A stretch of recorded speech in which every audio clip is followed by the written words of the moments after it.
my grandfather, Harlan Ridgway, arrived with a polished walnut cane, his eyes soft, seemingly lost to the rain outside.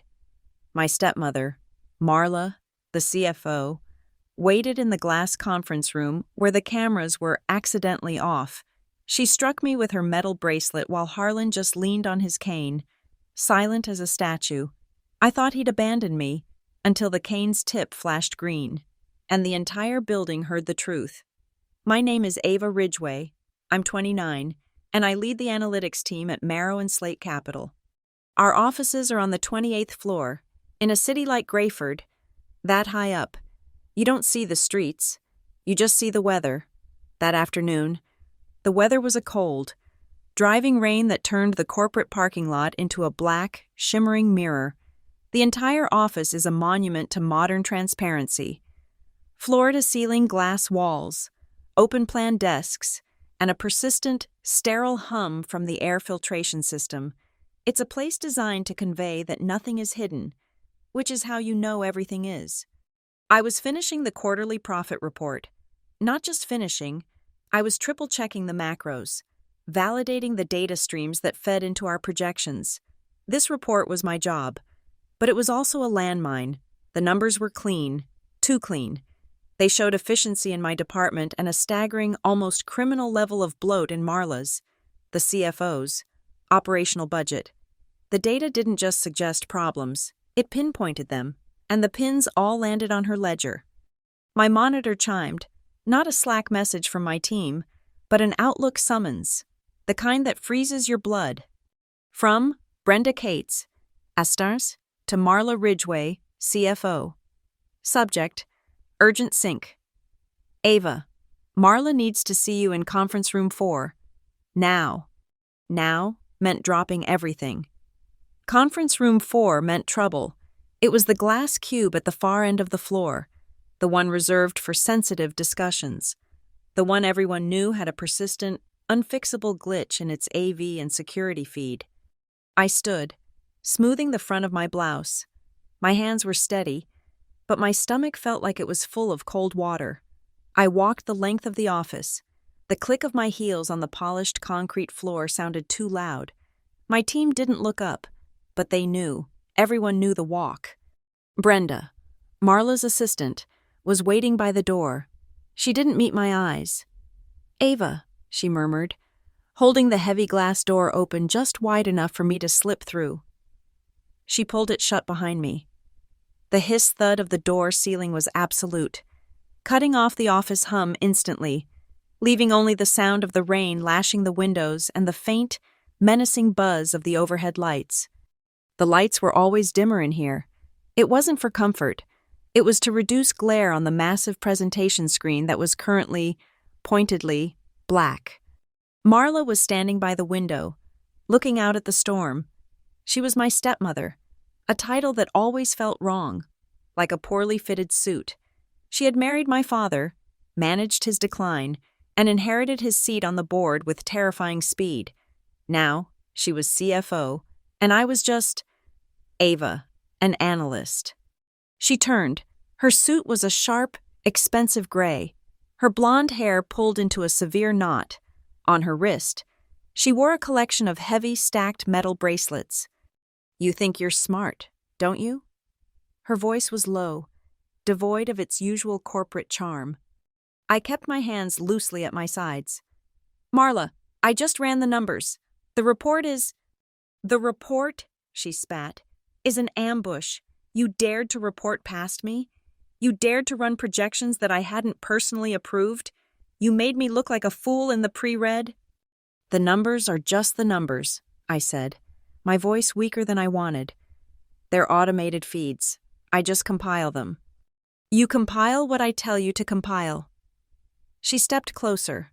I could smell her perfume, something sharp and floral that always made me think of funerals.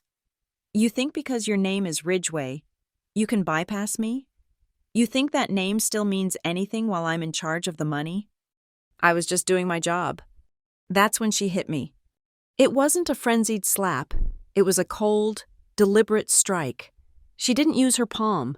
She used the back of her hand, and the heavy metal bracelets did the work. The clack of metal against my cheekbone was sickeningly sharp. Pain exploded, hot and bright. My head snapped to the side. My eyes watered instantly. A humiliating, reflexive betrayal. I tasted metal, sharp and coppery. The ringing in my left ear drowned out the rain. I didn't move. I didn't cry out.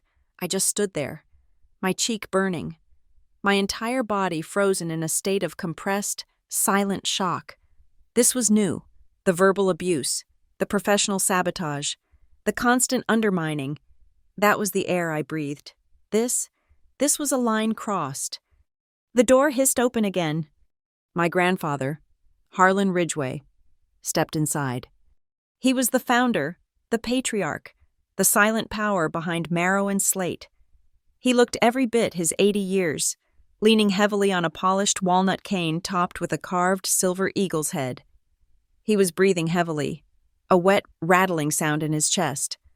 He looked at me, his eyes pale and cloudy, taking in my stance, my hand still unclenched at my side, the bright red mark blooming on my face. He looked at Marla, who hadn't bothered to move, her hands still slightly raised, the bracelets gleaming under the dim light. A tiny, desperate spark of hope ignited in my chest.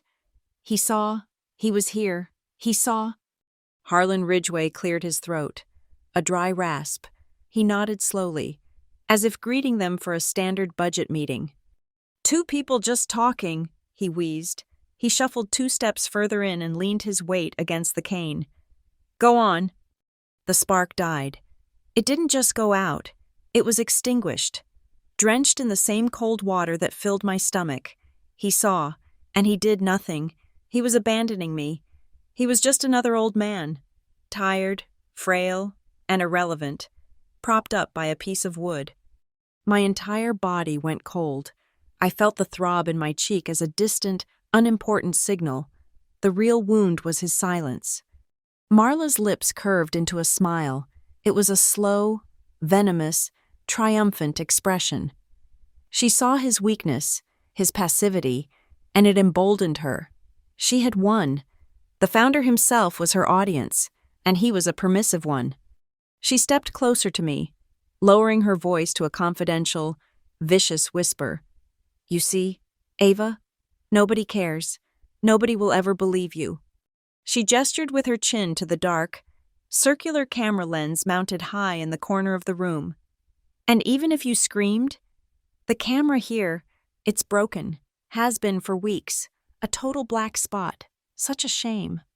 She was enjoying this, the perfect, deniable crime. She, the CFO, me, the disgruntled, overambitious stepdaughter, and him, the senile old man who would back her story, if he even remembered being here. I kept my eyes on my grandfather. He just stood there, leaning, his gaze fixed on the center of the glass conference table, silent as a statue, silent as the grave he'd pushed my father into. Then I saw it. It was almost nothing, a tremor. His hand, gnarled and spotted, was braced on the silver eagle's head. His thumb, almost idly, brushed the top of the carving, depressing a small, almost invisible seam in the metal. For a fraction of a second, a single pinprick of green light flashed from the eagle's eye. It was so fast, so faint. I would have missed it if I hadn't been staring, praying for any sign of life. It wasn't a reflection. It was an indicator. He wasn't just leaning on the cane. My breath caught in my throat, the pain in my cheek, the ringing in my ear, the icy dread. It all vanished, replaced by a sudden, glacial calm. The pieces clicked into place with the cold certainty of a data model resolving. The broken camera, the private chat, his accidental arrival, his wheezing, his passivity. It wasn't weakness. It was a strategy. Marla was still smiling at me, waiting for me to break, to cry, to give her the satisfaction. I slowly raised my head, meeting her gaze. I didn't wipe my face. I could feel the small trickle of blood from the corner of my mouth where my teeth had cut the inside of my lip. I tasted it, copper and resolve. I let the silence sit for a beat. Let her enjoy her supposed victory in the soundproofed, camera-blind room.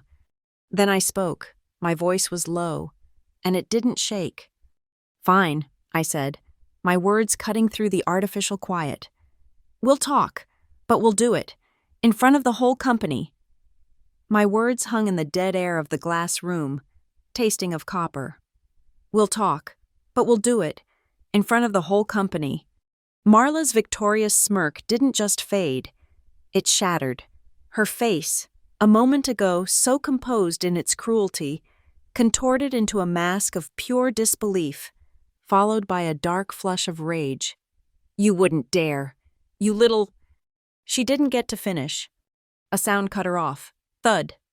Harlan pushed himself off the wall. He hadn't spoken, hadn't acknowledged my statement or her fury. He simply turned, his movements slow but deliberate. Thud. The walnut cane struck the polished concrete. Thud. He reached the door, pushed the handle, and was gone, leaving a vacuum in his wake. Marla and I were alone again, but the dynamic was irrevocably broken. The predator was frozen, and the prey was walking away. I turned, my cheek pulsing with a hot, rhythmic pain, and pulled the heavy door open. I walked out, leaving her standing alone in the silent, camera-blind room. The walk back to my desk felt like wading through deep water. The open-plan office hummed around me, oblivious. My team was heads down, focused on their screens, but I wasn't seeing the spreadsheets. I was seeing the architecture of my own history, the sharp edges of the company I was born into. Marrow and Slate Capital isn't just a company. It's the Ridgway family vault. My grandfather, Harlan, built it from nothing, turning a small insurance inheritance into a private equity fund that quietly, ruthlessly, shaped the skyline of Grayford. He was the founder, the architect. My father, Richard, was supposed to be the heir. But my father was soft where Harlan was steel, and he died young, leaving a void that Marla had been only too happy to fill. She came into our lives when I was 12. She was his executive assistant, then his companion, and finally, with a speed that felt indecent, his wife. I remember her at the wedding, a small, quiet affair at the house. I was the flower girl, and she looked at me not with affection, but with the cool appraisal of a surveyor. She wasn't marrying a man, she was executing a merger. When my father got sick, her ascent accelerated.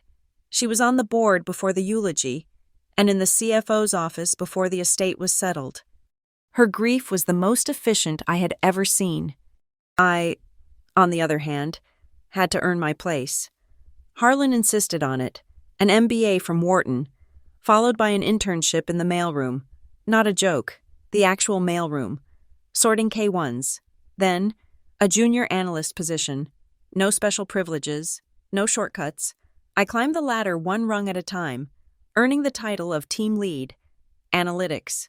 By being better and working later than anyone else, I knew the guts of this company, its data streams and its dark secrets, because I had built most of the dashboards that tracked them.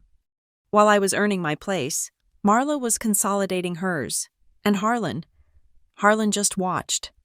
He holds the real power, not the CEO, not the board. Harlan. His holdings are in a special golden class of shares. They are silent. They don't participate in the day-to-day operational votes, but they hold absolute veto power over two things: the sale of the company and the appointment, or removal, of its executive officers. It's a corporate nuclear option, and his finger has hovered over the button for decades, never pressing it. I know because I've read the corporate bylaws. I read them the way some people read novels, searching for a weapon, a loophole, a sign, and I found it, buried deep in the charter, an addendum from 1983, Clause 14B. It was written in dry legalese, but its intent was crystal clear.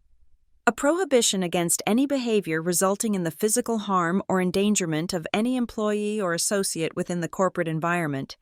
It was an artifact, probably added after some long-forgotten fistfight in the 80s, but the penalty was what mattered. Violation of Clause 14B by an officer of the company will trigger an immediate, non-negotiable emergency vote for removal. A single, verifiable act, That's all it took. Marla, in her arrogance, had just handed it to me, wrapped in the metal of her bracelets. This wasn't her first attack. Her methods were usually less direct. She preferred the death of 1,000 paper cuts.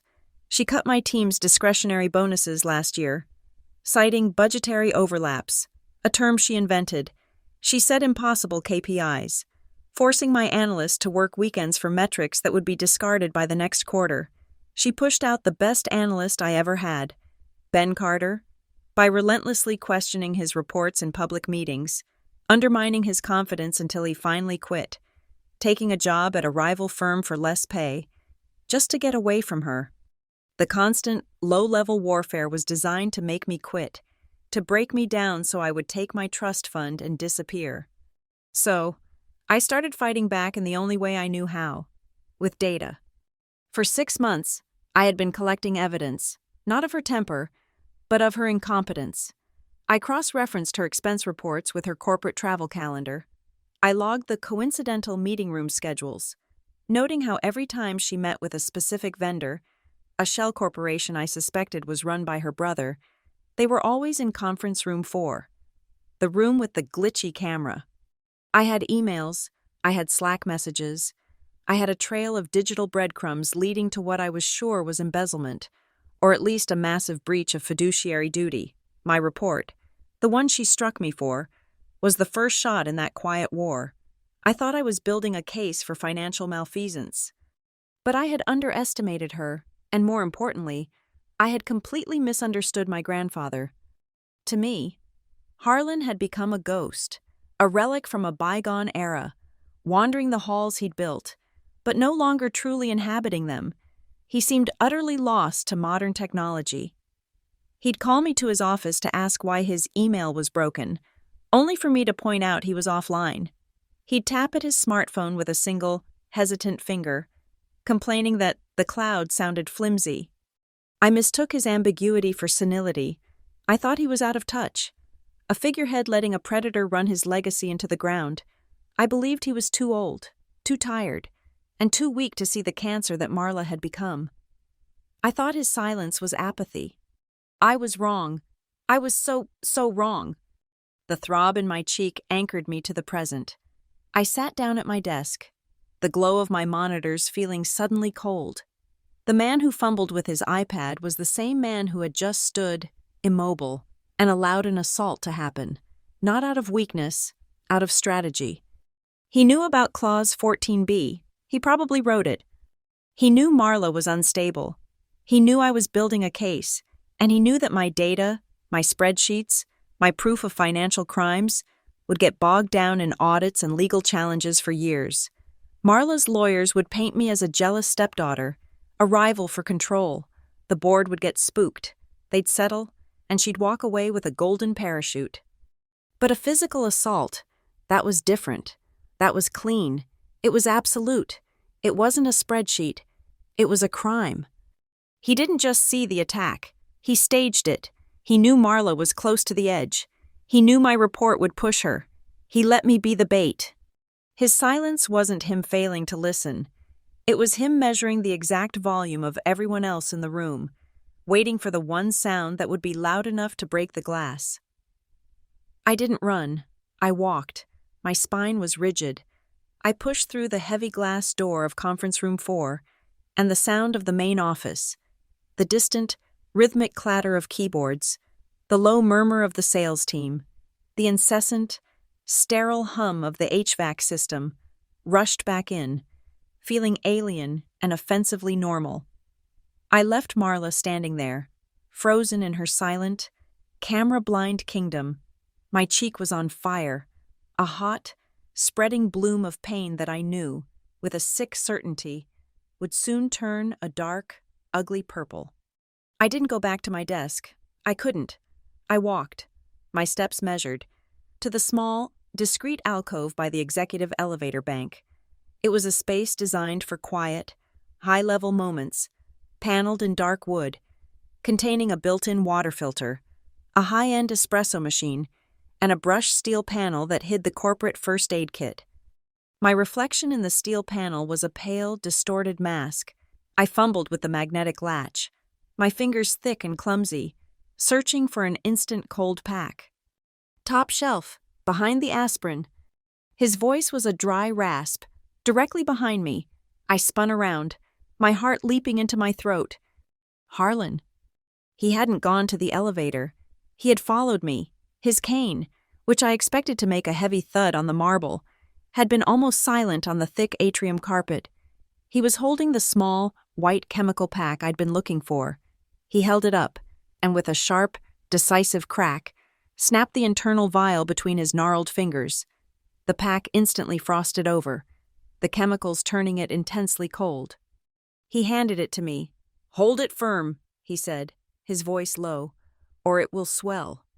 I pressed the pack to my face.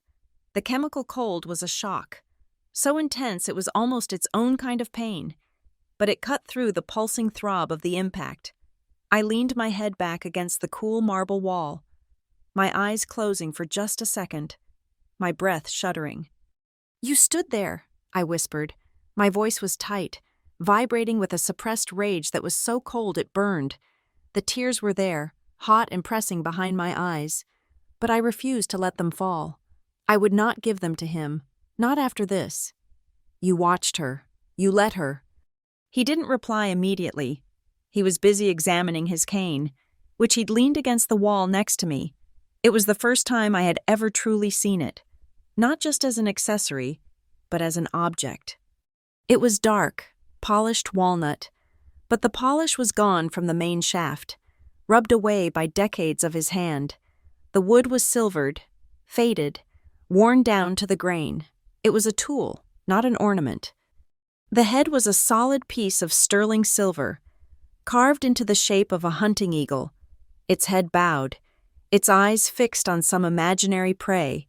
It was not a new carving. The metal was soft with age, worn down at the high points, and the sharp edge of the beak and the tips of the wings were covered in a fine web of scratches, as if he'd used it to tap impatiently on glass tables or pry open sealed letters. It was, by all appearances, the cane of a man who was weak, who needed support to stand. But the man who had stood in that room wasn't weak. My eyes traced the carved lines. I remembered the flash. I looked closer, leaning in.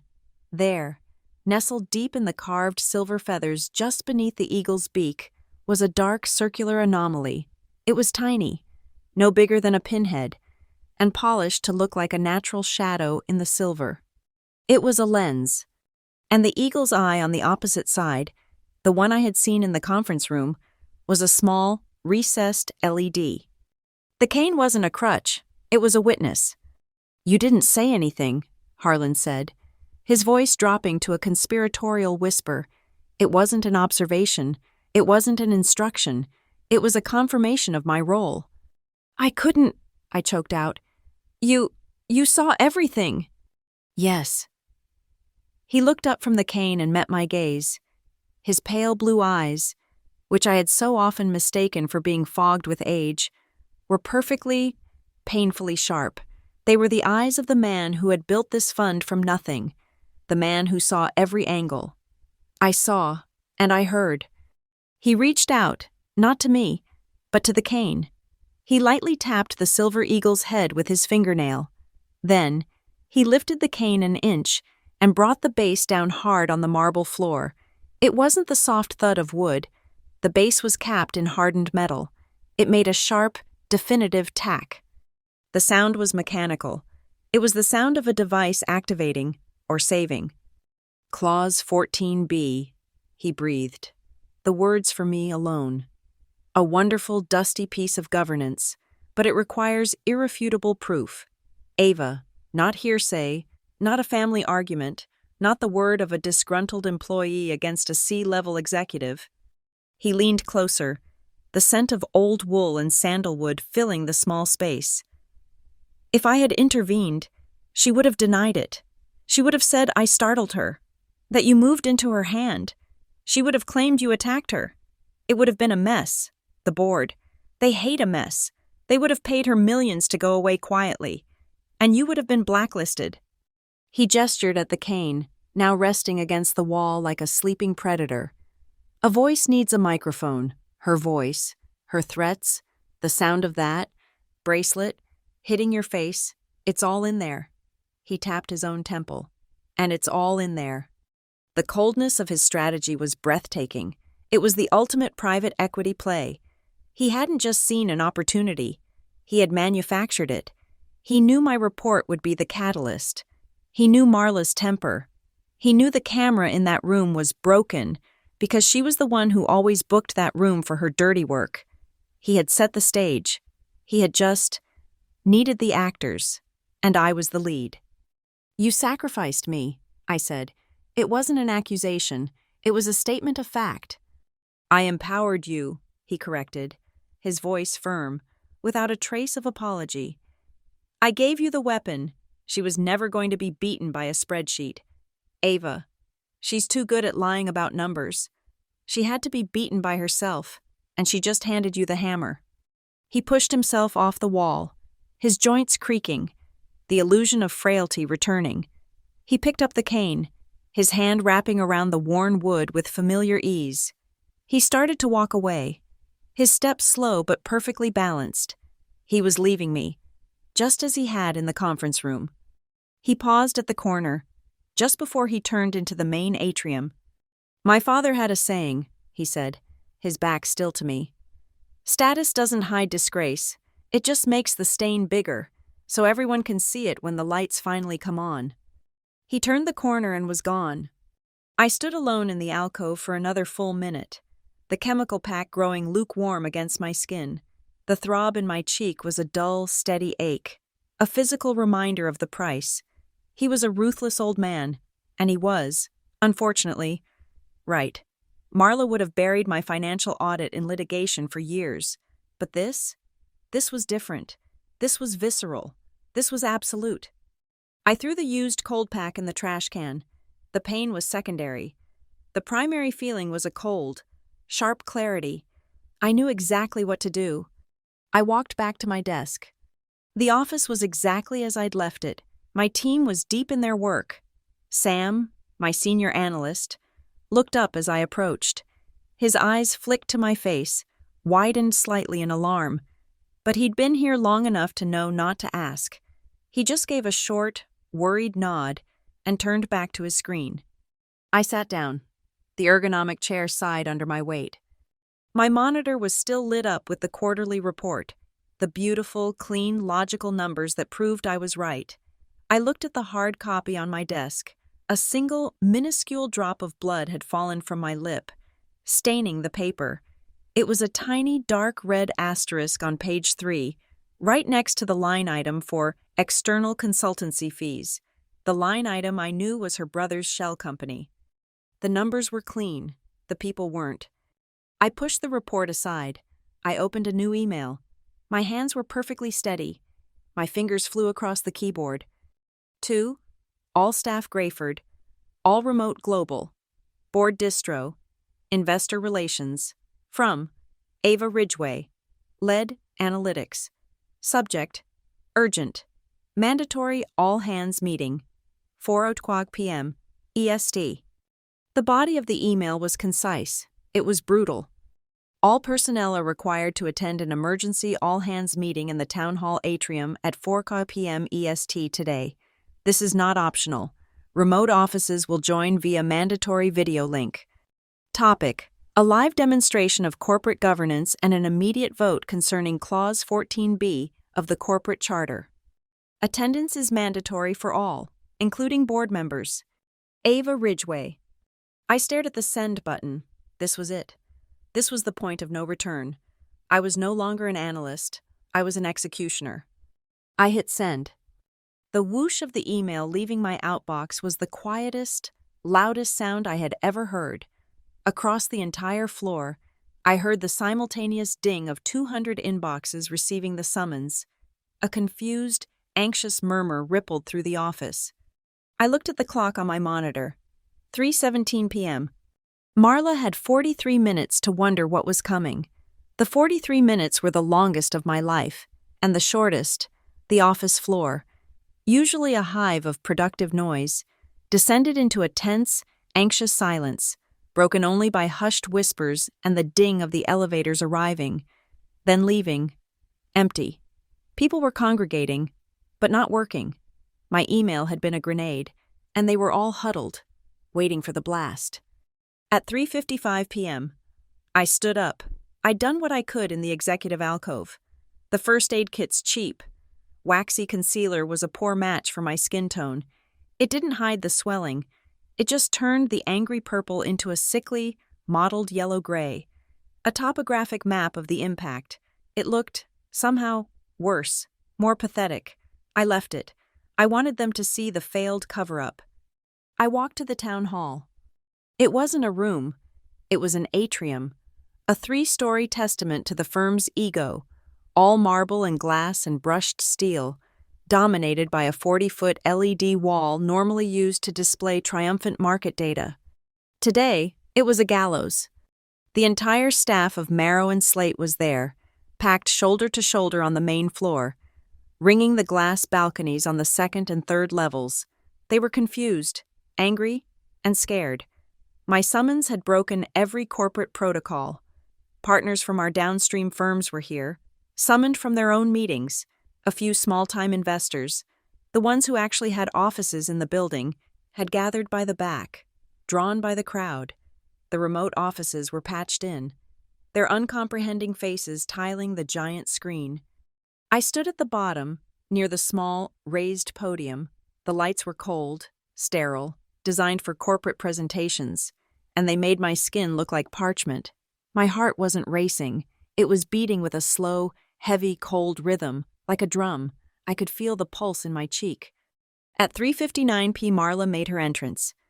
She wasn't cowed. She was furious. She walked in flanked by our general counsel, Marcus Reed, and 2 VPs from her own department. She thought this was a coup. She thought I was making a desperate, idiotic play based on my financial report.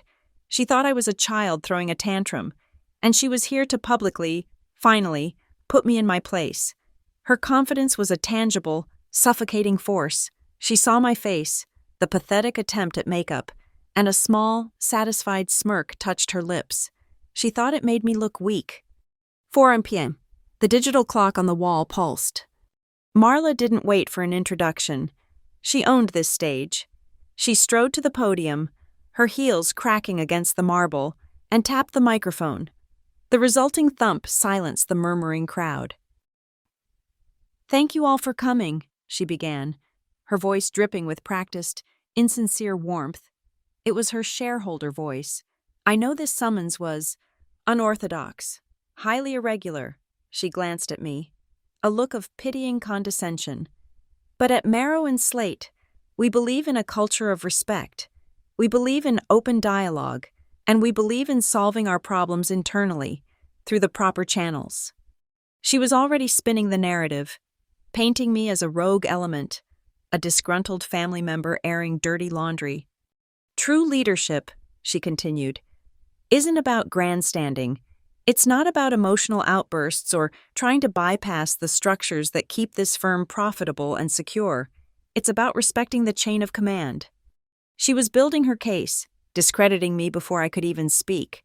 She was reminding everyone that she was the CFO, and I was just a team lead. She was brilliant, in her own sociopathic way. She spoke for 3 more minutes, a masterful performance of concern and authority, ending with a firm, patronizing smile. And now, I believe Ava has some data she'd like to share with us. She stepped aside, gesturing for me to take the podium. She crossed her arms, leaning back, the metal bracelets on her wrist catching the light. She was an executioner, politely handing the axe to the condemned. I walked up. The silence in the atrium was absolute, a vast, empty space waiting to be filled. Hundreds of faces stared at me. I could feel the throb in my cheek, a painful metronome. I adjusted the microphone. My hand was perfectly steady. "Thank you, Marla." My voice was quiet, but the microphone was sensitive. It carried to every corner. "You're right. This is about transparency. I have 5 minutes of data I need to share with the entire company." I looked to the side of the atrium, where the AV technician's station was set up. A young man I'll call Leo was there. He wasn't on Marla's payroll. He had been part of my analytics team, a data viz specialist, until Marla had his project defunded and him demoted to IT support for redundancy. He'd lost half his vesting stock. He hated her more than I did. Our eyes met. I gave him a single, slight nod. Marla was expecting him to plug in my laptop, to project my quarterly report. She was already preparing her counter-arguments, the ways she would twist my numbers, call my methodology flawed. Leo didn't reach for my laptop. He reached for his pocket and pulled out a small, black, unmarked USB drive. He slid it into the master console. Marla frowned. "What is this? This isn't the approved presentation." The 40-foot LED screen behind her flickered. It didn't show my sales projections. It didn't show Excel. It showed a single, high-resolution image, stark and black and white, the carved, silver head of an eagle, Harlan's eagle, the logo of the cane. A ripple of confusion went through the crowd. This wasn't a marrow and slate logo. This wasn't any logo. They were looking at a piece of art, a carving. Before the confusion could turn into questions, the sound began. Not music, not a presentation, just raw, amplified audio, fed directly into the atrium's concert-grade speaker system. First, the ambient hiss of a high-gain microphone in a sealed room. Then, my voice, sounding small. "I just ran the numbers. The report is..." And then, her voice, Marla's voice, not the warm, public voice she was just using, but the one I knew, a low, venomous, private snarl that echoed through the marble hall, 100 times louder than she'd ever intended it. "The report is an ambush. You dared to report past me." The entire atrium froze. People stopped breathing. This wasn't a presentation. It was a wiretap. Marla, who had been about to object, went bone white. Her eyes, wide with dawning, animal panic, darted from the speakers to my face. The audio continued, relentless. My voice. "I was just doing my job." Marla's voice. "You think because your name is Ridgway, you can bypass me? You think that name still means anything?" The crowd was stone. They were hearing the truth, the raw, unfiltered malice of the woman who controlled their paychecks. And then, the sound I had been waiting for, the sound that was seared into my memory. The sharp, ugly, percussive clack. The sound of her heavy metal bracelet striking my face, amplified to the level of a gunshot. It was sickening. It echoed, bouncing off the glass balconies. A woman in the front row gasped and covered her mouth. The general counsel, Marcus, took an involuntary step away from Marla. The sound of the impact was still ringing in the air when the image on the screen changed. The eagle disappeared, replaced by video. It was grainy, shot from a low, stable angle, the lens from the cane. Harlan must have rested it on the conference table, pointing directly at me. The video was a perfect, damning frame. It showed my head snapping to the side from the force of the blow. It showed Marla's hand, arm extended, bracelets gleaming. It showed my stunned, frozen silence in the aftermath. The atrium was dead. The only sound was the recording. They watched the rest of it. They watched Harlan's slow, wheezing entrance. They heard his damningly neutral, "Two people just talking. Go on." They watched Marla's confidence return. They watched her lean in, energized by Harlan's passivity, and then they heard the words that sealed her fate, the words that proved intent, the words that destroyed her. "You see, Ava, nobody cares. Nobody will ever believe you. And even if you screamed, the camera here, it's broken." The audio file clicked off. The video feed froze on that last frame. Marla's face, twisted into a smile of pure, triumphant cruelty. For 10 full seconds, the only sound in the entire 3-story atrium was the hum of the air conditioning. Not a cough, not a shuffle, not a breath. 300 people, staring at the 40-foot image of their CFO, exposed. Then, the reactions began. A few of the younger analysts from my team just looked at the floor. shaking. Two partners from the law firm we kept on retainer stood up, gathered their briefcases, and without a word, walked toward the exit. Investors were on their phones, their faces grim. Marcus, the general counsel, looked like he was going to vomit. He was staring at the screen, his legal mind frantically calculating the scale of the liability. Marla was gripping the podium. Her knuckles were white. She was hyperventilating, her mouth opening and closing, but no sound coming out. And then, from the main entrance at the back of the atrium, a new sound. Thud. The sound of metal-capped walnut on marble. Thud. The crowd parted instinctively. Thud. Harlan Ridgway walked slowly down the center aisle. He leaned on the cane, the original, the one whose logo was still burned onto the screen. He didn't look at Marla. He didn't look at me.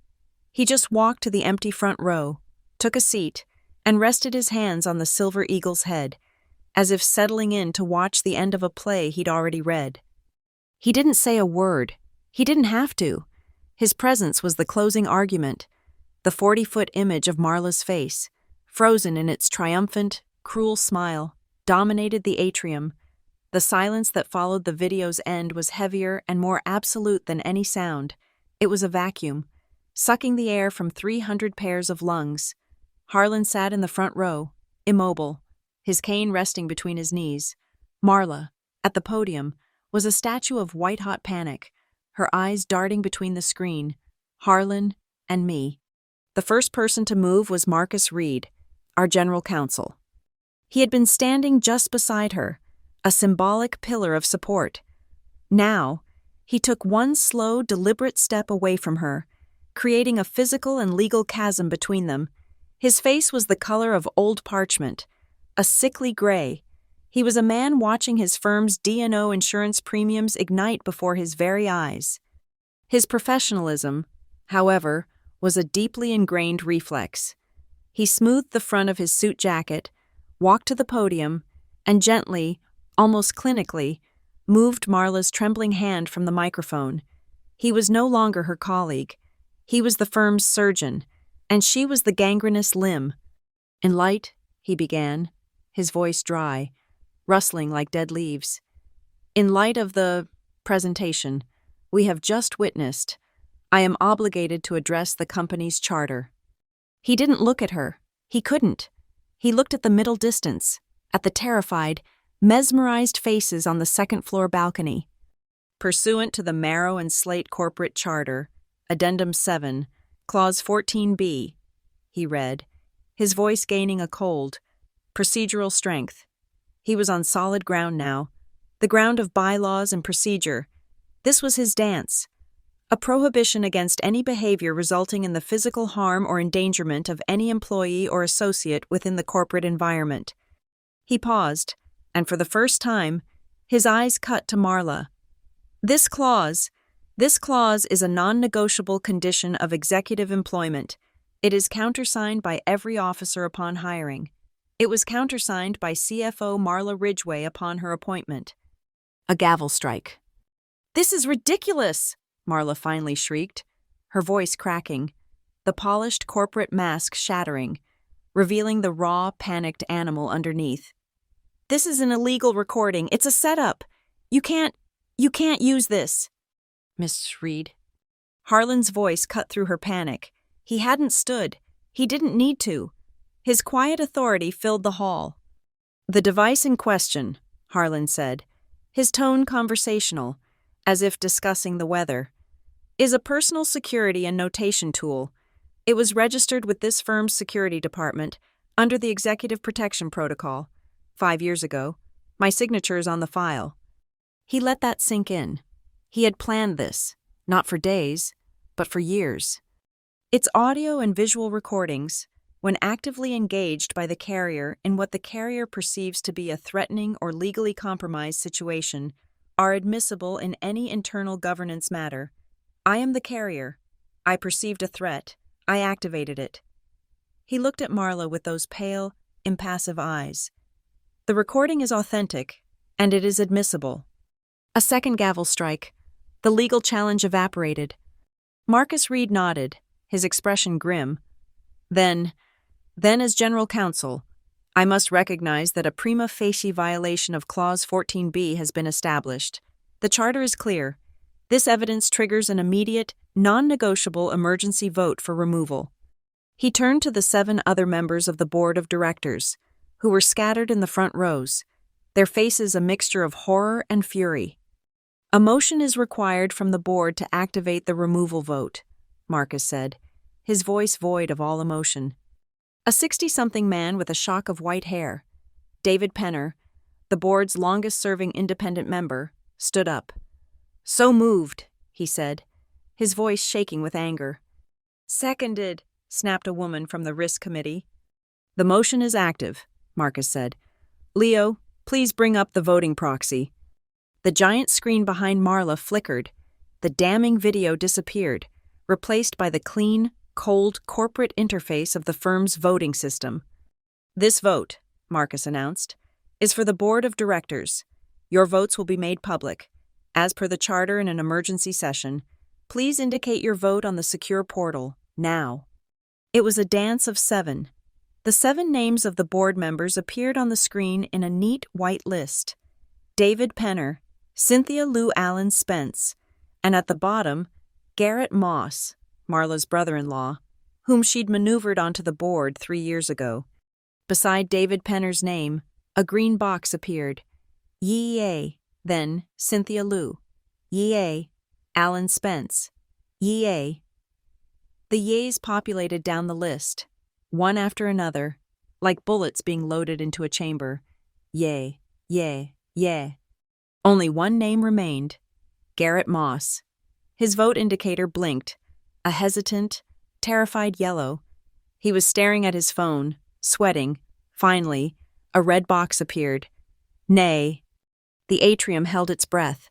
The minor shareholders, the partners, the analysts, the assistants. They were the minor shareholders, the wavering, uncertain souls whose opinions didn't matter to the vote, but whose collective gasp affirmed its legitimacy. The screen refreshed. Recommendation for removal. Yea 6, nay 1. The board had spoken. Her peers had, with near-total unanimity, condemned her. Marla was shaking, her face a grotesque mask of disbelief. You bastards? You'd turn on me? After everything I've— The board's recommendation is clear, Marcus Reed interrupted, his voice like ice. The recommendation is now passed, to the Golden Class shareholder for final ratification. Every eye in the room, 300 pairs of eyes, swiveled from the screen, from Marla, from me, and landed on the one man who had been silent. Harlan Ridgway. He sat there for a beat, as if weighing the silence.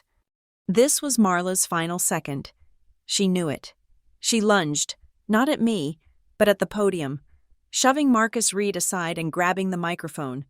Her voice, distorted by the speakers and her own rage, boomed through the hall. "Harlan, you can't let this happen, you can't! She's been after my job since the day she got here. She manufactured this. This is a family dispute, not a corporate action." She turned, her finger jabbing at me, her eyes wild. "She's a manipulative, power-hungry little girl. She wants your company. She wants my job. She wants to destroy everything you built." The atrium was frozen, trapped by the sheer, ugly desperation of her tantrum. I had moved away from the podium. I stood on the open marble, my hands at my sides. The cheap concealer on my face felt like a clay mask. I didn't need the microphone. My voice was quiet, but it was cold, and it carried in the silence she had left. "You're wrong, Marla." She stopped, mid-rant. Everyone turned to me. "I'm not hungry for power," I said, my voice as steady and cold as the floor beneath my feet. "I'm hungry for a safe workplace." A third gavel strike, the final one. The murmur that went through the crowd was one of assent. I had reframed it all. This wasn't a corporate battle. It was a human one. I wasn't an ambitious rival. I was a victim. And she was a liability that the firm, in its right mind, could not possibly afford. Harlan had been watching me, not her. A flicker of something. passed through his eyes. It might have been approval. It might have been sadness. He nodded, a single sharp dip of his chin. He pushed himself to his feet. Thud. The sound of the cane on the marble silenced the last whispers. He didn't walk to the podium. He stood in the aisle, a frail-looking old man holding the entire multi-billion-dollar company in the palm of his hand. He looked at Marla, his face an unreadable, wrinkled map of history. He looked at the board members. He looked at me. Then he lifted the cane. He held it up, not like a crutch, but like a scepter. His gnarled thumb moved to the silver eagle's head. He pressed the seam, the same one he had pressed in the conference room. But this time, he held it down. The green light from the eagle's eye illuminated. It wasn't a faint, quick blink. It was a bright, steady, emerald beacon, casting a cold green glow over his ancient hand. Leo, at the console, saw it. The system was receiving its signal. The screen behind Marla changed. The 6-1 vote vanished. It was replaced by a single, pulsing prompt. Golden class ratification pending. Harlan let the silence stretch, forcing everyone to live in this single, agonizing second. Then he spoke. His voice was not loud. It was not angry. It was the voice of a man signing a death warrant. A simple, administrative act. For cause, remove. Leo's hand hit the enter key. The sound of the key click was as loud as the slap had been. The screen went black for a second, then lit up with new, final, white letters on a stark black background. Vote ratified. For cause, motion carries, immediate removal of CFO Marla Ridgway. The sound that filled the atrium was not a cheer. It was the vast, unified, shuddering exhale of 300 people who had just watched a public execution. Marla made a sound, a high, thin, strangling noise, as if the air had been pulled from her lungs. She stared at the words, her mind unable to process the finality. She was no longer the CFO. She was just a woman in a glass room, with all the cameras turned on. The words, immediate removal of CFO Marla Ridgway, were burned onto the 40-foot screen. They felt permanent, like an epitaph carved in digital stone. Marla simply stared at them, her body rigid, her mouth slightly open. The sound she'd made, that high, thin, strangled noise, had been the last sound of her authority. She was, in that moment, nothing, a problem that had been solved. The atrium was a vacuum.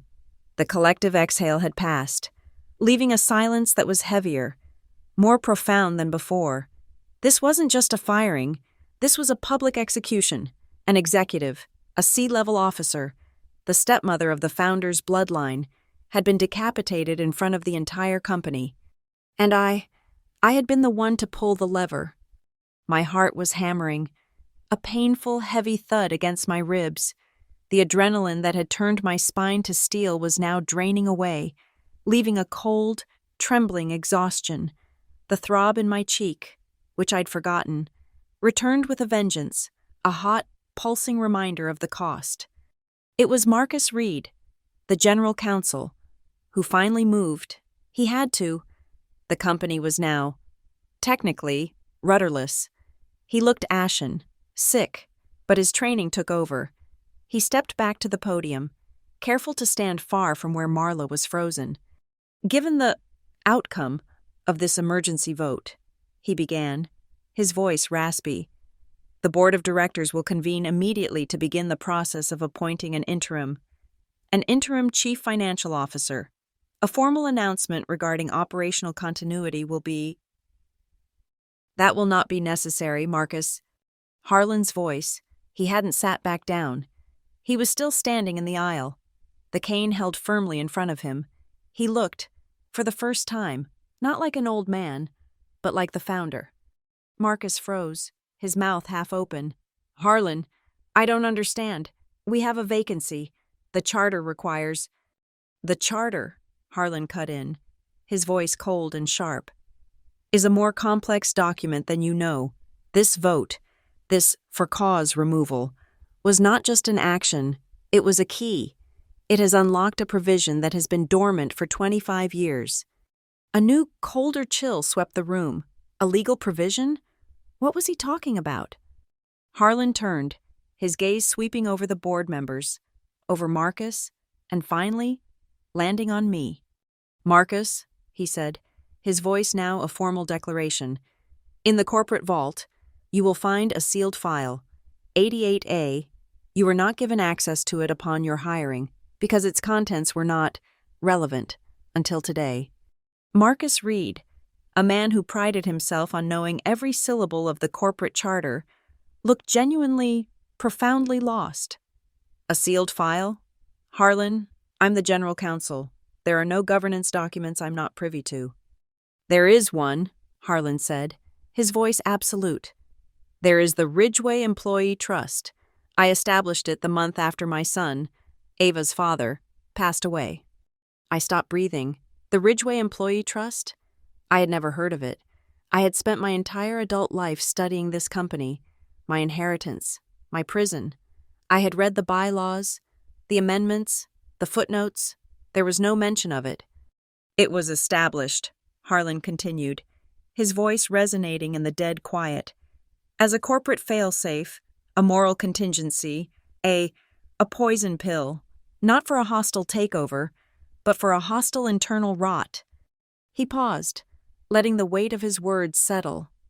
"The trust has only one, very specific, activation condition: irrefutable proof of a Class A violation by an executive officer, specifically, an act of physical assault or endangerment, committed within the corporate environment, against an employee of this firm." He lifted his chin, gesturing toward the giant, blank screen. "Today, that condition has been met." My blood went cold.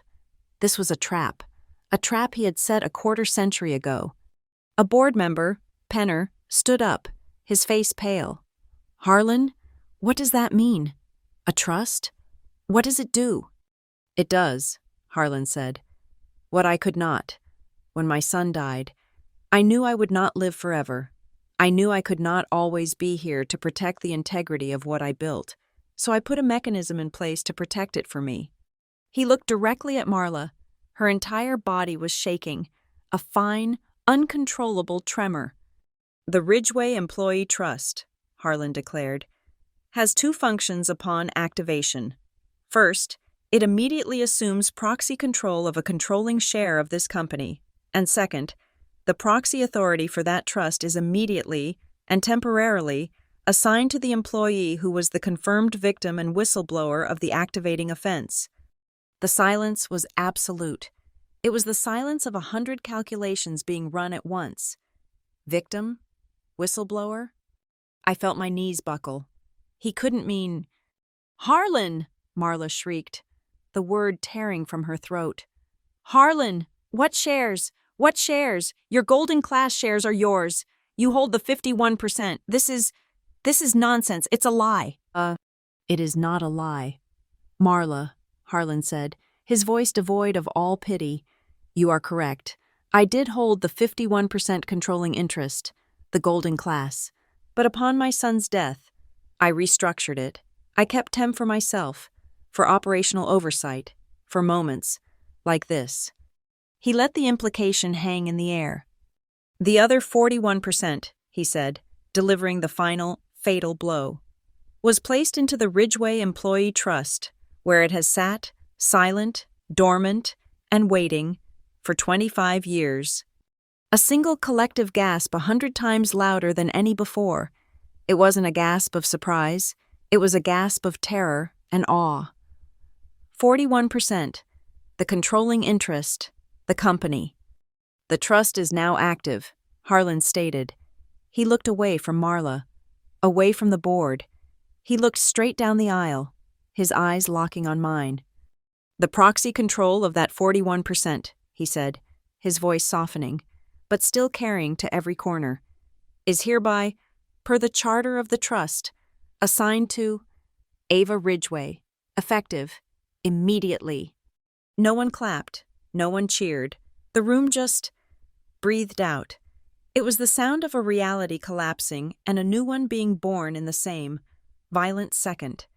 This wasn't what I wanted. I wanted her gone. I wanted justice. I did not want this. This was not a job. This was a throne I had just been shackled to. Marla was staring at me. Her face, which had been pale with panic, was now flushed a dark, mottled red. This was the true wound, not the firing, not the exposure. The loss, the power she had killed and married and manipulated for, had just been handed to me, the girl she'd tried to erase. "No," she whispered, her voice a raw, broken thing. "No, he wouldn't. You wouldn't dare. Harlan, not her. You wouldn't give her my—" She couldn't even say the word. Harlan turned to her. His gaze was not angry. It was not triumphant. It was finished. "You are a fool, Marla," he said, his voice heavy with an ancient exhaustion. "You saw this cane." He lifted it an inch and set it down on the marble with a heavy thud. "And you saw a weakness, a prop for a frail old man. This cane," he said, his voice low, "is what keeps me standing upright. That is true." He then gestured, a slow, sweeping hand that took in the entire, silent, terrified atrium. "But it is the truth that keeps this company standing. You attacked the truth. You attacked the foundation. You attacked her and the trust. The trust is simply the foundation, fighting back." As he finished speaking, a sound rippled through the hall. Bzzzt. Bzzz. It was the collective, synchronized vibration of 300 smartphones. In my pocket, my own phone buzzed against my leg. Harlan reached into his coat and pulled out his own. Marcus Reed, his face a mask of disbelief, did the same. The automated system, the for-cause removal vote, confirmed by Harlan's golden class 10% ratification, had triggered the trust's protocol. The system was autonomous. I pulled out my phone. My hand was shaking so badly I almost dropped it. The screen was bright. An email, sent from a high priority, no reply governance address. From, automated, Marrow and Slate Governance Protocol. Subject, Notice of Emergency Change in Control. All Staff Global. Board Distro. Investor Relations.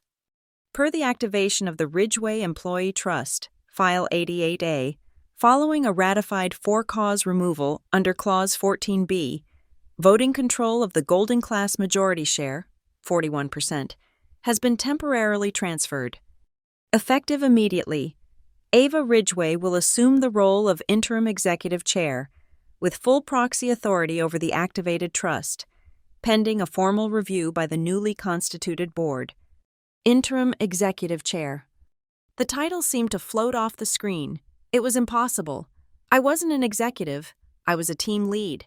I wasn't a chair. I was an analyst. I looked up from my phone. Everyone in the atrium was reading the same email. And then, one by one, they looked up. At me. They were not looking at Ava, the analyst. They were not looking at Ava, the victim. They were looking at the interim executive chair, their new boss, the most powerful person in the building. The throb in my cheek, which had been a dull, pounding ache, suddenly went quiet. It didn't disappear, but the pain muted, as if a switch had been thrown. It was still there, a physical fact, but it no longer mattered. My grandfather was right. Status doesn't hide disgrace. It just makes the stain bigger. And justice. Justice isn't a feeling. It's an anesthetic. It doesn't heal the wound, but it numbs it. Just enough, so you can get back to work. The email on my phone screen felt heavier than the phone itself. Interim Executive Chair. The title was a brand, seared onto my identity in front of 300 people. The silence in the atrium was no longer stunned.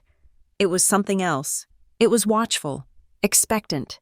The entire collective consciousness of Marrow and Slate had pivoted. They were no longer looking at Ava, the analyst victim. They were looking at Ava, the power. My first coherent thought was, they are all terrified. I looked up from my phone and my gaze locked. Instantly, with Marla's. She was still at the podium, but she seemed to have shrunk. The rage had collapsed, leaving a hollow, animalistic panic. She was staring at me, her mind clearly, visibly, breaking as it tried to process the scale of what had just happened. She hadn't just been fired. She had been erased. She had lost her job, her power, her reputation, and her husband's legacy, all in the span of the 5 minutes it took to play a video. The power vacuum was total, and it had to be filled, now. It was Marcus Reed, the general counsel, who broke the spell.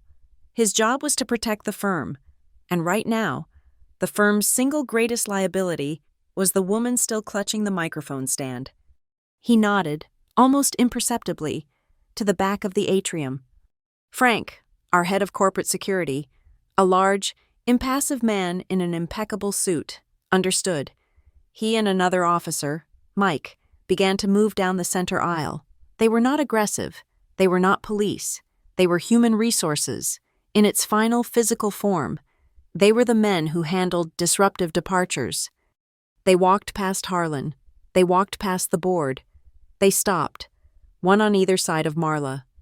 "Ms. Ridgway," Frank said, his voice quiet but firm, not for the crowd, but for her. "This meeting is over. We will escort you to your office to collect your personal effects."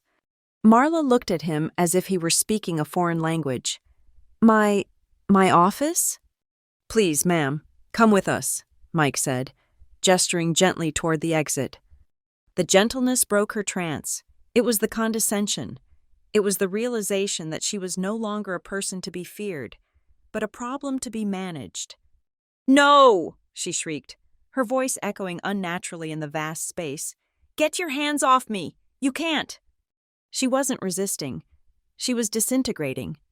She swiped at Frank's arm, a clumsy, weak gesture. "This is my company. He can't. She can't." She was still clutching her phone, the one displaying the email that confirmed her demise. As she flailed, the phone slipped from her trembling hand. It hit the marble floor with a sharp, ugly clack, a sound that sickeningly mirrored the impact of her bracelets on my face. The black glass screen didn't just crack. It spidered into 1,000 fractured lines. A perfect, clean, visual metaphor. Frank and Mike didn't touch her.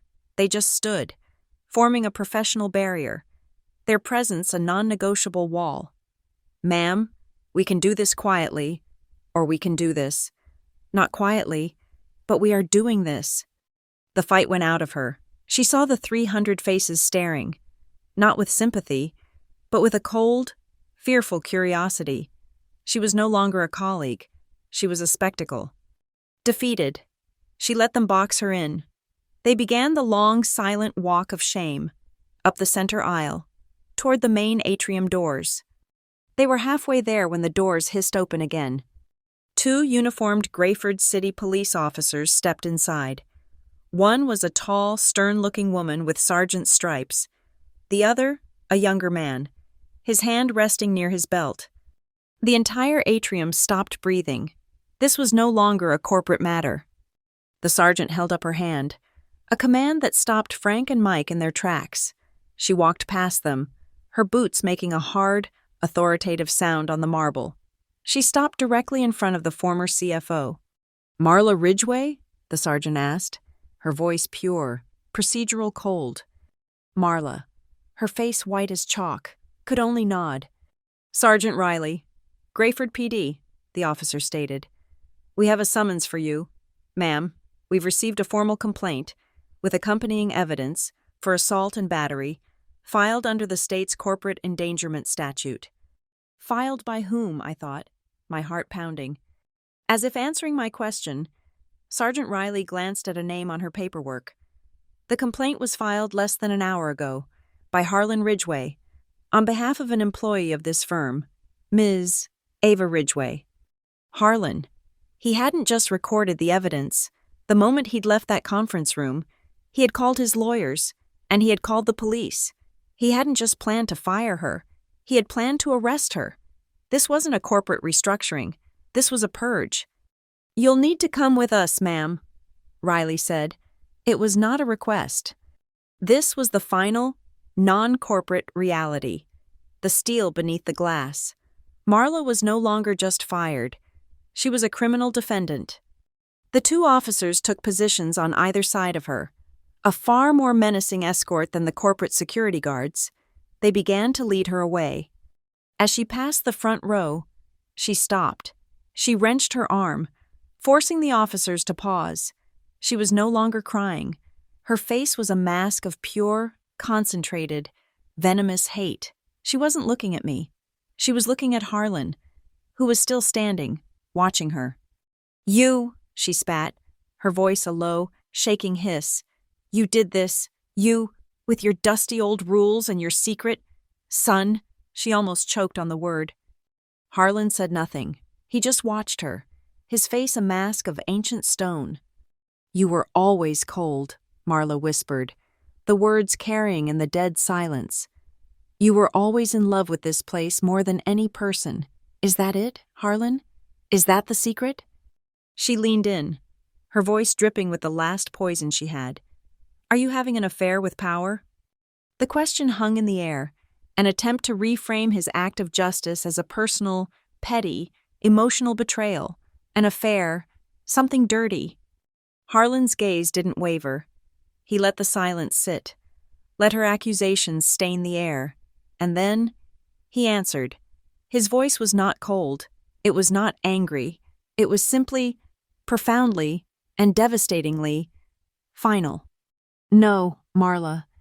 He planted his cane on the marble, thud. "I am married to responsibility." It was a full stop, a period at the end of her life. Marla had no answer for that. The hate in her eyes fractured, replaced by a deep, dark, empty void. She was truly, finally, beaten. She turned, limp, and let the officers lead her out of the atrium. The glass doors hissed shut behind them, leaving a silence that was heavier than any I had ever felt. Harlan Ridgway watched the doors close. Then, with the slow, deliberate movement of an old man, he sat down in the front row seat. He placed his walnut cane horizontally across his knees. It was a bar. It was a line drawn. It was the end of an era. The atrium was still full, and every single person was now looking at me, the interim executive chair. My legs were shaking. My cheek was a blazing fire. I was 29 years old, and I had just been given a $40 billion company. I took a breath, and then I walked to the podium. I was the anesthetic. I was the authority. The company was in shock, and it was my job to stabilize it. I placed my hands on the lectern. I didn't grip it. I just rested them there. "This meeting is not over," I said.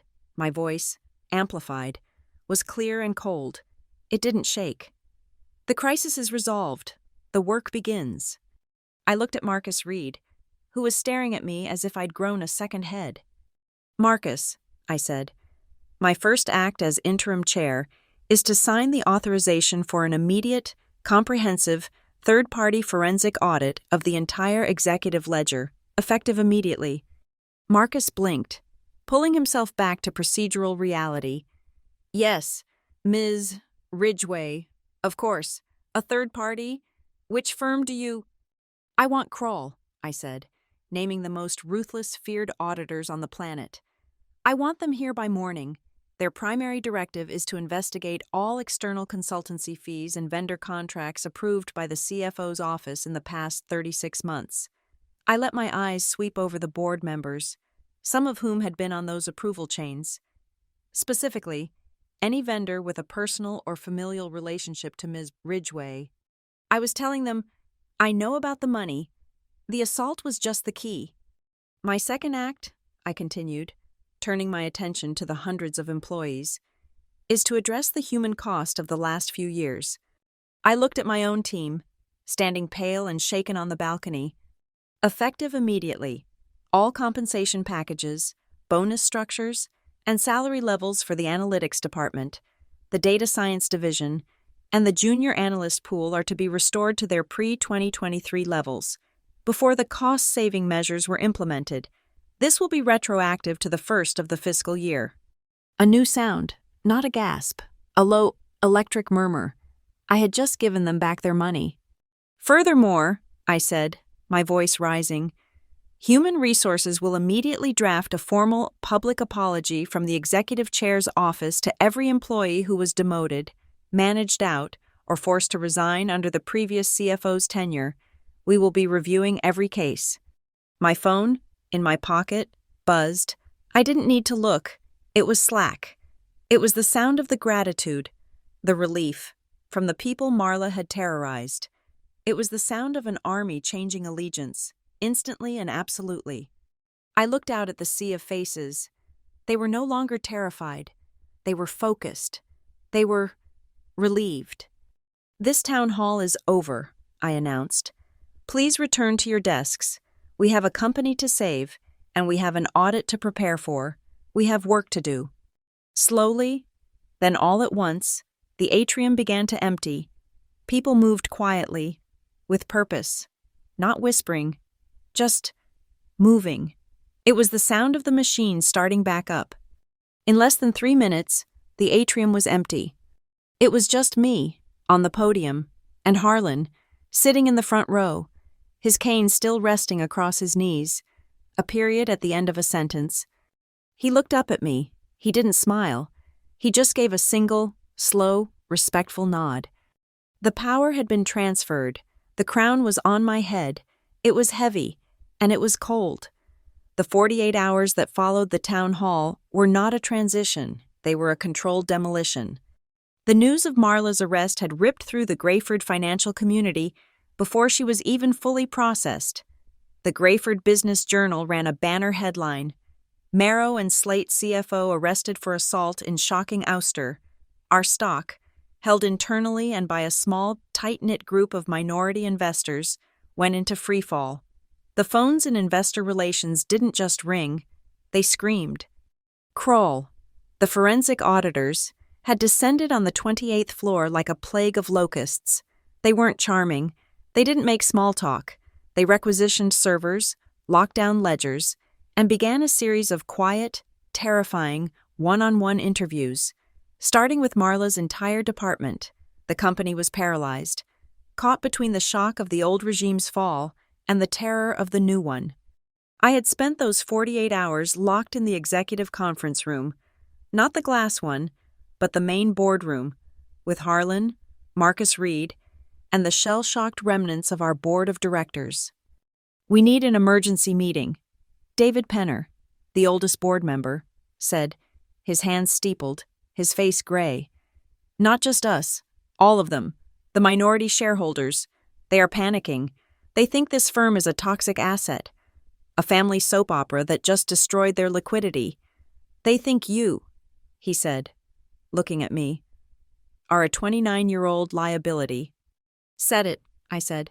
This afternoon? At 2:00 p.m., the main boardroom was full. It was a different crowd from the atrium. The employees were gone. This was the money. This was the 49% of Marrow and Slate that I did not control. They were older, uniformly male, and they were incandescent with rage. A family squabble, one shouted before Marcus Reed could even call the meeting to order. You've aired your dirty laundry and incinerated our value. Who is this girl? Another demanded, jabbing a finger at me. I was sitting at the head of the table, in the chair Marla had always occupied. Harlan sat at the far end, his cane resting against the wall, silent. Stability, shouted a third. We demand to know what this interim chair is doing to restore stability. The room was a chorus of panicked, angry accusations. They were terrified. They saw a coup. They saw an arrest. They saw a 29-year-old with a bruised face who had just been handed a $40 billion fund. They saw instability. I let them shout. I let the panic fill the room until it was a tangible, sour-smelling cloud. I let it go on for 3 full minutes. Then I stood up. I didn't need to shout. The simple act of me rising to my feet silenced them. They weren't used to me. They didn't know the rules of this new game. You're right to be concerned, I said, my voice cold and clear, cutting through the residual anger. The bruise on my cheek had faded to a sickly yellow-green, a visible, undeniable mark of the instability they were all worried about.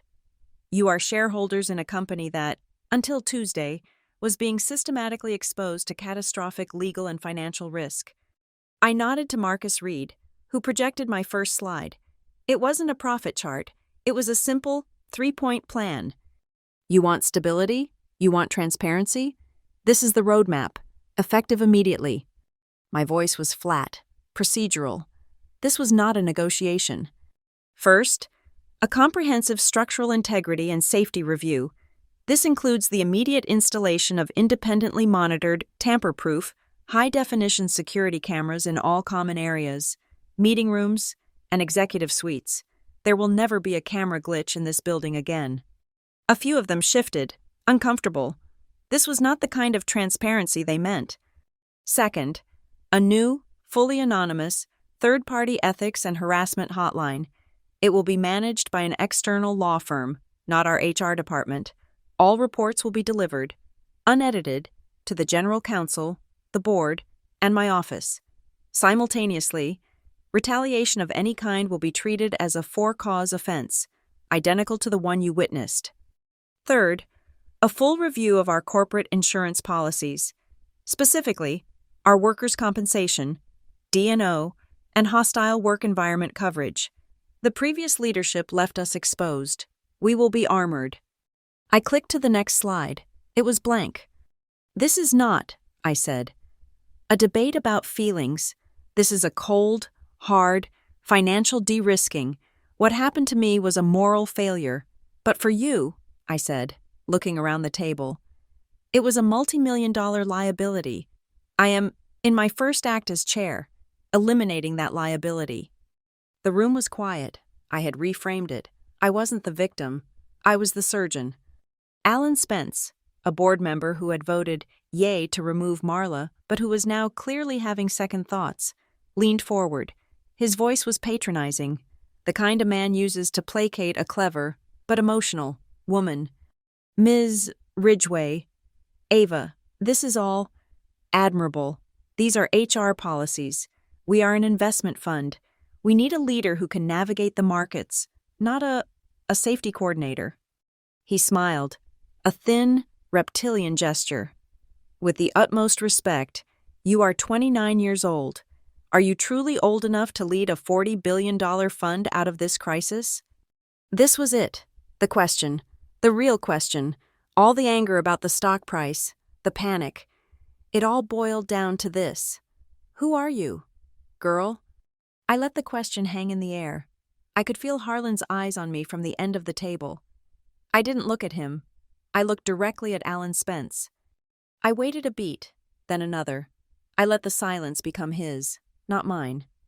Thank you, Alan, I said. My voice was no longer cold. It was ice. You're asking about my qualifications, my age. I slowly, deliberately, raised my hand and touched the discolored skin on my cheekbone, the spot where the bracelets had connected. I am 29 years old. That is a fact. I let my eyes travel from Spence to every other shareholder at that table. I am also old enough, I continued, to have been physically assaulted by a C-level executive in a glass conference room during business hours for doing my job. The room became still. I am old enough to have had that assault witnessed by this company's founder, who refused to intervene because he knew, correctly, that our corporate system was too broken to protect me, and that his only recourse was to create a piece of irrefutable, secret evidence. I am old enough to have been the one to build the financial case against her, a case which the Kroll auditors are, as we speak, verifying.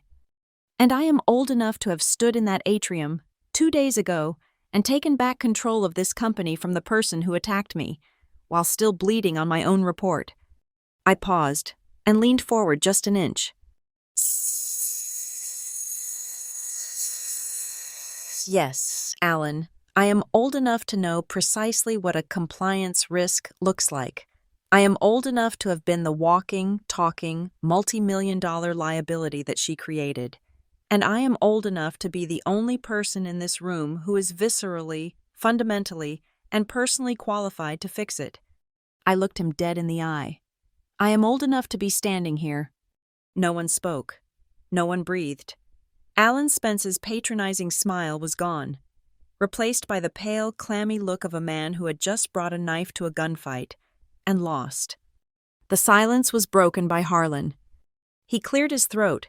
It was a dry, papery sound.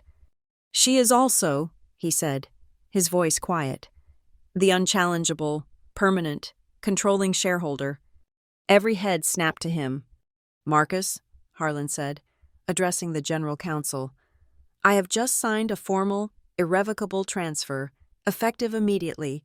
I am ceding an additional 4% of this company's total voting shares from my personal holdings." I stared at him.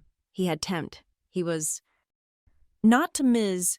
Ridgway personally," Harlan continued, "but directly into the Ridgway Employee Trust. The trust's holdings now stand at 45% of this company. As Ms. Ridgway is the proxy holder for that trust, her control is absolute. It is no longer interim. It is final." He had done it. He had locked them out. 45% was a block that could not be beaten. The other 55% was fractured among dozens of minority holders. My vote was the only one that mattered. The power was no longer temporary. It was mine. "Now," I said, taking back the room, "the audit." I nodded to a man sitting quietly in the corner. A man from Kroll. He stood. "The initial findings of the Kroll audit are clear," the man said, his voice a monotone. "The former CFO was engaged in high-risk, non-compliant practices, including significant vendor fraud related to shell corporations owned by family members." He was validating my original report, the one she'd hit me for. "Her removal has not, as you fear, destabilized the firm. It has dramatically reduced your compliance risk. The firm is, as of Tuesday, a far safer investment than it was Monday." "Therefore," I said, "we have a vacancy. We need a CFO, a real one with no conflicts, no family, and a spine of steel. I nominate Sarah Jenkins, former comptroller for the SEC's Enforcement Division, as interim CFO, effective immediately. We will vote." It wasn't a vote. It was a formality. I held the 45% block. The motion passed before the words were even out of my mouth. The old guard, Spence, the angry investors. They were irrelevant. The new power structure was cemented. The meeting was over. They filed out, no longer angry, but silent. They were beaten. My new assistant, Brenda, Marla's former assistant, who was now clinging to me with the terrified loyalty of a refugee, stuck her head in. "Ms. Ridgway, the Grayford Business Journal is on line 1. They want a quote about the arrest, the meeting, your new, permanent role." I looked at the blinking light on the console. I could see the headline, "Blood and Money, Dynasty in Ruins, a lurid, personal, invasive story." "No," I said. "No interview. Tell them I'll send a statement." Brenda looked relieved. "What should I tell them?" I thought for a moment, what did the market need to hear? What did the employees need to hear? Not revenge, not family, not drama. Business. I picked up the phone, hit the button for her extension. "One sentence. Brenda, send it to every wire service. Are you ready?" "Yes, ma'am." "We invest in returns and in people who return to work safely." I hung up. I walked to the window of the boardroom. Below, the city of Grayford was moving, oblivious. Later that night, I saw the headline on the digital ticker crawling across the building opposite. It wasn't the salacious one I'd feared. It was mine. "Marrow and Slate new chair. We invest in people who return to work safely." It was stable. It was boring. And it was the most ruthless thing I'd ever said. The shareholders filed out of the boardroom, a silent, defeated procession of expensive suits. They didn't look at me as they left. They looked at the floor, at their phones, at the future of their portfolios, which was now, inextricably, my face. The anger was gone, replaced by a cold, calculating, and fearful respect. In less than 5 minutes, The massive room was empty. The silence it left behind was enormous, echoing with the ghosts of the battle that had just been won.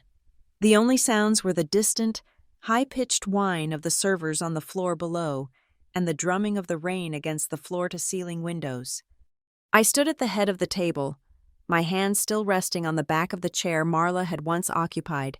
The adrenaline from the confrontation, the sheer, high-wire tension of the last 48 hours, drained out of me all at once, leaving a hollow, vibrating exhaustion. My legs felt weak. The bruise on my cheek, which I had used as a weapon, was now just a dull, heavy ache, a physical invoice for my new title. I walked out of the boardroom, my heels clicking on the marble, and found the town hall atrium empty. The lights were dimmed, the 40-foot screen dark. It was after 7 p.m. The entire company had gone home, fleeing the scene of the execution, eager to distance themselves from the blood on the floor. The rain was lashing against the 3-story glass wall of the atrium, turning the world outside into a blurred watercolor of gray and black. Far below, the corporate parking lot was a vast, dark mirror, shattered by the impacts of the heavy drops, glittering like a field of broken glass. He was the only one left. Harlan. He was sitting in the same front-row seat he had taken for the all-hands meeting. He wasn't looking at the dark screen or the rain. He was just sitting, his hands resting on the silver head of his cane, waiting. I walked down the shallow steps, my footsteps echoing in the cavernous, empty space. I didn't feel like the executive chair. I felt like a 29-year-old girl, walking to the principal's office after a fight I wasn't sure I'd won. I stopped in the aisle, a few feet away from him. He looked up, his face, in the dim gray light from the storm, was just a map of wrinkles, his eyes pale and tired. "Sit, Ava," he said. His voice was quiet, no longer the booming authority of the boardroom, but the dry rasp of an old man. I didn't sit in the seat next to him. I sat in the seat directly opposite, in the row in front, so I could face him. He watched me, his gaze unblinking. Then, with a slow, deliberate movement, he lifted the walnut cane and placed it on the empty seats between us. It lay horizontally, a barrier, or a bridge. He rotated it, just slightly, so the carved silver eagle's head was pointing directly at me. We sat in silence for a long time, the only sound the roar of the rain on the glass. I was the first to speak. I had to. It was the last piece of the equation, the one unbalanced item on the ledger. My voice was hoarse, the adrenaline having scraped it raw. "You let her hit me." It wasn't an accusation. It wasn't a question. It was a statement of fact, and it hung in the air, cold and hard as the marble floor. Harlan didn't flinch. He didn't look away. He just nodded, a single, slow, affirmative movement. "Yes," he said. The simple, unadorned admission was a colder shock than the slap itself. "It was not," he continued, his voice low. "Abandonment." He stared at the cane between us. "It was evidence. It was the only way." "The only way," I repeated, the words tasting like ash. You sacrificed me." "No," he corrected, his voice hardening, the founder's steel returning for a moment. "I trusted you. I trusted that you were strong enough to take the hit, because the alternative was to lose." He leaned forward, his elbows on his knees, the illusion of frailty gone. "Think, Ava. Use that analyst's brain of yours. Run the numbers. What happens if I do intervene? I step in, I yell, I stop her hand. What happens next?" I was silent. I knew the answer. "I'll tell you what happens," he said, answering his own question. "It becomes a family squabble. He said, she said, Marla, the CFO, claims her hysterical stepdaughter was maligning her, that I misunderstood, that you were the one who was out of control. She denies everything. There is no proof. There is no camera. There is just an argument." He sat back, his point made. "And what does the board do with an argument? They bury it. They hate a mess. They would have suspended you for insubordination. They would have paid Marla a quiet 8-figure severance to retire for personal reasons, citing the stress of the family conflict.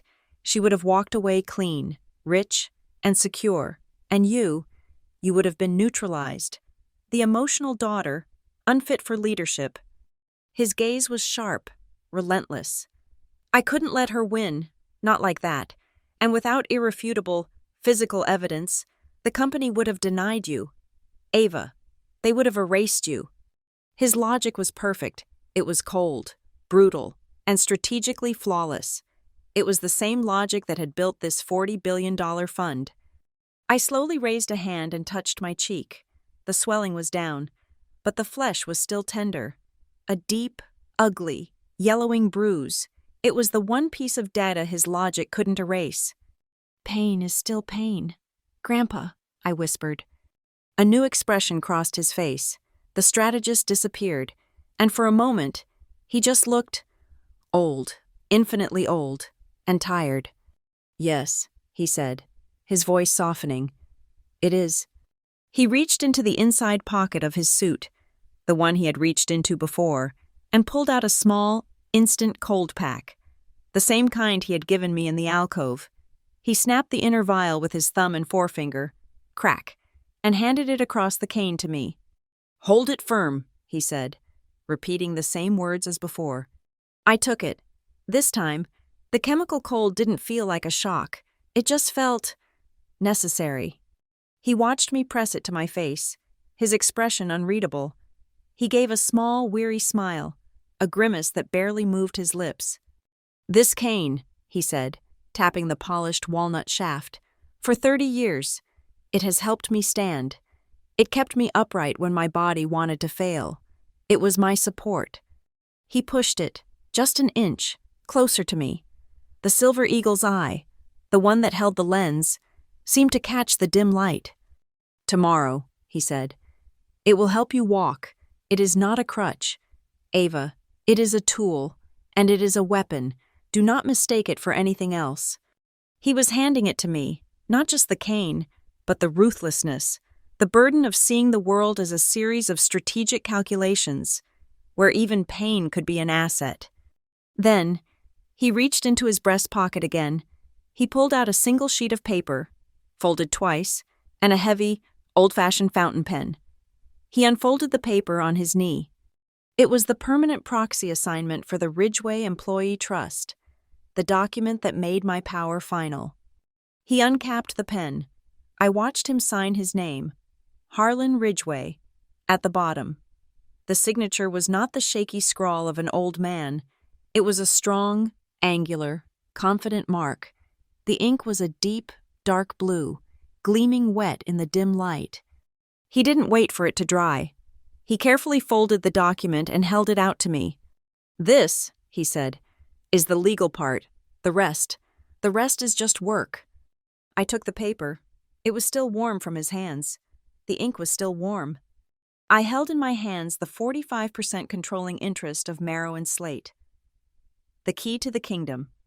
You've given me a company, I said, my voice quiet. No, he said, standing up. He was slow, his joints audibly creaking. He didn't reach for the cane. He was leaving it for me. I've given you a job, a hard one. Don't fail. He stood in the aisle, a man without his prop, looking, for the first time, truly frail. He was done. The responsibility was no longer his. It was mine. One last thing, he said, as he began to turn away. He looked back at me, his pale eyes finding mine in the gloom. Promise me something. Anything, I said. Don't ever, he said, his voice a low, serious command. Let anyone turn off your cameras. He held my gaze for a moment longer. I nodded. I promise. Good, he said. He turned, and without looking back, walked slowly up the aisle and disappeared through the main doors, leaving me alone in the vast, empty atrium, with the rain, the pain, the power, and a long, polished walnut cane. I sat alone in the vast, empty atrium for a long time. The shareholder meeting had ended hours ago. The building was empty. the only light coming from the distant green emergency exit signs and the cold, flat glow of the city through the 3-story glass wall. The rain had finally stopped, exhausted. Far below, the parking lot was a still, black mirror, reflecting the first sharp digital lights of the Grayford night. I pushed myself up. My legs ached. My cheek throbbed with a dull, persistent pain. I was the executive chair. I didn't go to the elevators, the ones that would take me to the C-suite. Not yet. That was Marla's office. It would need to be cleaned. I walked, my steps the only sound in the cavernous space, back down the long hall, back to conference room 4, the glass cube, the place where my life had ended and begun in the same violent, calculated instant. I pushed the heavy door. The hiss-thud of the vacuum seal was the same. The air inside was still, sterile, and cold. The long, reflective glass table was unmarked. The large presentation screen was black. It was a perfect, preserved crime scene, waiting. I walked to the head of the table, where she had stood. I was carrying the walnut cane. It felt heavy in my hand, heavier than wood and silver. It was heavy with history, with responsibility. I placed it on the glass surface. The sound was a soft, solid thud in the soundproofed room. It rested there, the silver eagle head catching the fragmented neon lights from the city, its polished lens eye seeming to watch me, waiting. My grandfather's tool, my weapon, my burden. I remembered my promise to him, don't ever let anyone turn off your cameras. I reached out my hand, my fingers tracing the worn silver feathers, cool to the touch. I found the seam, the almost invisible switch. I pressed it, just as I had seen him do. A tiny green light flashed from the eagle's eye. A single, mechanical click echoed in the small room. The device was active. It was recording. I let it run. I let it record the silence, the sound of the HVAC, the sound of my own breathing, the sound of a new era, a quiet one. After a full minute, I pressed the switch again. The green light flashed twice. The recording was saved. I knew, instinctively, that when I accessed the secure server from my new terminal, a file would be waiting. I already knew its title. First Day Without Fear. I picked up the cane. It felt different now. It felt balanced in my hand. No longer a crutch, but a scepter, a tool of office. I turned and walked to the door. I pulled it open. My team was waiting for me. All 6 of them. Sam, Leo, the tech I'd had plant the USB, and the 4 other analysts who had borne the brunt of Marla's quiet, professional terror. They weren't in the main workspace. They were standing in the hallway, in the dim after-hours light, as if standing guard. They had been waiting for me to finish my meetings. They had been waiting for their new boss. No one clapped. No one cheered. This wasn't a celebration. This was a corporation, and we had all just survived a war. Sam, my senior analyst, just looked at me. His eyes went from my face to the livid, yellowing bruise on my cheek, and then down to the cane in my hand. He gave a single, sharp, respectful nod. Leo did the same.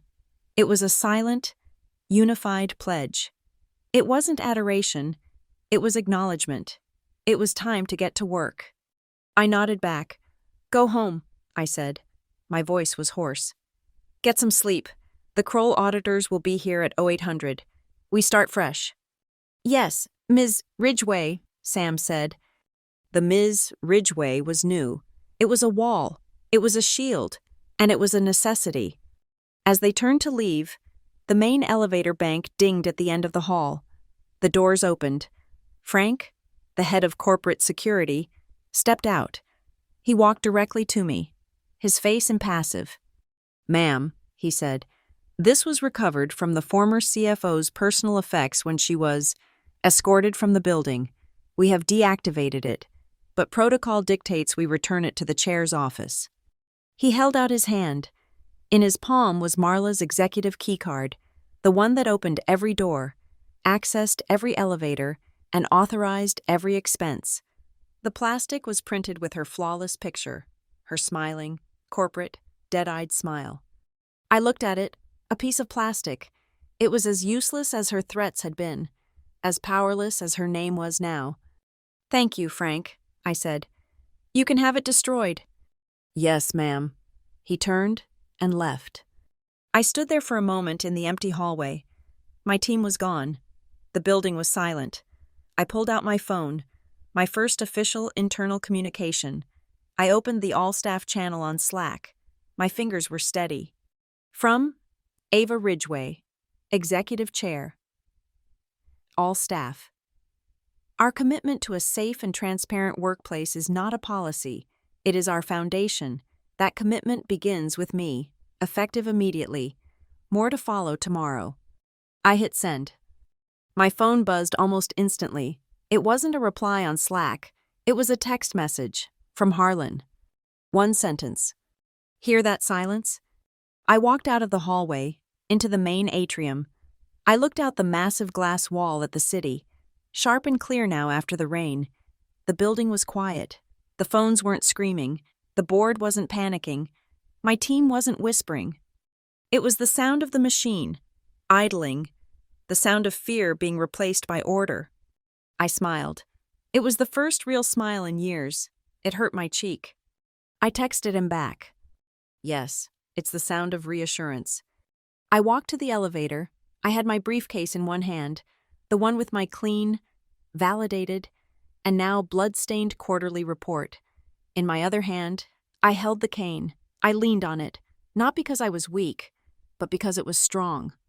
As I walked across the marble floor, I passed directly under one of the newly installed security cameras, the one I had ordered in the shareholder meeting. Its small red recording light was on.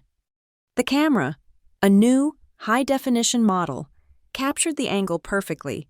A top-down shot, a woman, alone, walking with a purpose. She was carrying a clean report, and she was leaning on a heavy, historic walnut cane. The elevator doors opened. I stepped inside. The camera feed held for a moment, and then, as if directed by an unseen hand, it zoomed in, a slow, steady push, not on me, but on the cane in my hand, just as the doors were closing. The frame froze, locking on the polished, silver eagle's head, its polished lens eye glinting, sharp and watchful, in the cold, artificial light. Thank you so much for listening to this story. We'd love to know where you're listening from. So please drop a comment below and share your thoughts. Don't forget to subscribe to the channel, like the video. And if you really enjoyed it, please press the hype button to help this story be heard by more people.